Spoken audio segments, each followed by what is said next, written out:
তখন আমি ঠাকুরের কাছে যাতায়াত করি। একদিন দুপুরবেলা গেছি, মা কালীর মন্দির বন্ধ, ঠাকুর খেয়ে বিশ্রাম করছেন। আমি যেতেই ঠাকুর তাঁর বিছানায় বসালেন। এ কথা সে কথার পর বলছেন, একটু পায়ে হাত বুলিয়ে দে তো।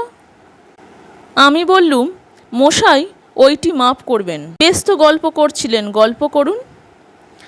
তিনি আবার বললেন, দে না, সাধু সেবার ফল আছে। দু তিনবার বলার পর পায়ে হাত দিতেই অবাক কাণ্ড। সাদা চোখে দেখলুম মা কালী 7-8 বছরের মেয়ের রূপে তীব্র বেগে ঘরে ঢুকলেন।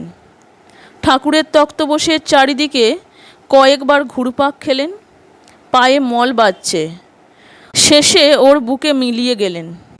মুচকি হাসতে হাসতে ঠাকুর বললেন, দেখলি হাতে হাতে সাধু সেবার ফল।